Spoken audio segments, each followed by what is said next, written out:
Sophie తార్చర్, Jack క్వైడ్ నటించిన Companion. ఇది American psychological romantic thriller movie.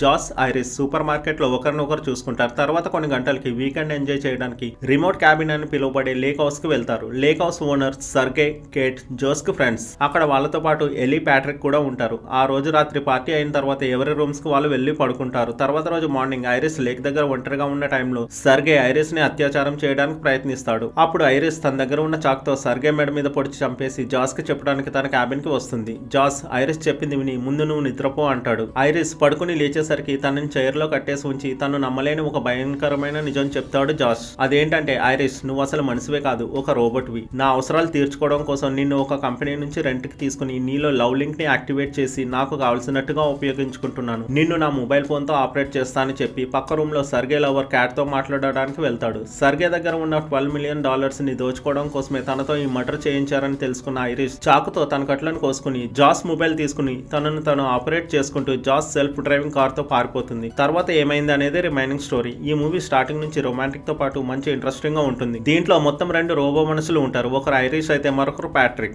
Irish ని జాస్ సెక్స్ అండ్ క్రైమ్ కోసం వాడితే ప్యాట్రిక్ ని ఎలి హోమోసెక్స్ కు వాడతాడు. ఒంటరిగా ఉన్న వాళ్ళ కోసం కంపానియన్ అనే కంపెనీ వీటిని తయారు చేసి కావాల్సిన వాళ్ళకి రెంట్ కి ఇస్తుంది. ఇవి అచ్చం మనుషుల్లాగే ఉంటాయి, ఎవరికి హాని చేయవు. ఎవరైతే వీటిని హైర్ చేసుకుంటారో వాళ్ళు ఒకసారి వీటిని రీబూట్ చేసి లవ్ లింక్ ని యాక్టివేట్ చేస్తే వాళ్ళ ఫేస్ ని రికగ్నైజ్ చేసి వాళ్ళని హ్యాపీగా ఉంచుతాయి. కానీ ఇలాంటి వాళ్ళు వాటి ఫ్యాక్టరీ సెట్టింగ్స్ ని రీసెట్ చేసి వాళ్ళకు కావాల్సినట్టు ఉపయోగించుకుంటారు. కానీ వాటితో ఎవరు ఏం మాట్లాడుతున్నారు, వాటితో ఎలాంటి పనులు చేస్తున్నారు అనేది మొత్తం ఆ రోబోట్ చెస్ట్ లో రికార్డ్ అవుతుంది. ఇలాంటి ఇంట్రెస్టింగ్ పాయింట్స్ తో మూవీ చాలా ఇంట్రెస్టింగ్ గా ఉంటుంది. మూవీలో న్యూడిటీ లేకుండా చాలా అడల్ట్ జోక్స్ ఉంటాయి. సెకండ్ హాఫ్ లో ఐరిస్ తన ఇంటెలిజెన్స్ ని 100% కి పెంచుకుని పారిపోతున్న సీన్స్ ఫన్ తో పాటు క్యూరియాసిటీని క్రియేట్ చేస్తాయి. జాస్ ఐరిస్ ఇంటెలిజెన్స్ ని 0% కి తగ్గించి ఐరిస్ ని బాధించే సీన్స్ ఎమోషనల్ గా ఉంటాయి. 1 hour 36 minutes రన్ టైమ్ తో ఉన్న ఈ మూవీ సింప్లీ సూపర్. ఫైనల్ గా ఈ మూవీకి వర్డిక్ట్ ఏంటంటే, కొన్ని dirty words and adult jokes పర్వాలేదు అని అనుకుంటే రొమాంటిక్ థ్రిల్లర్ మూవీస్ ని ఇష్టపడే వారికి తప్పకుండా ఈ మూవీ నచ్చుతుంది. ఈ మూవీకి నా rating 3.75 out of 5. Thanks for watching.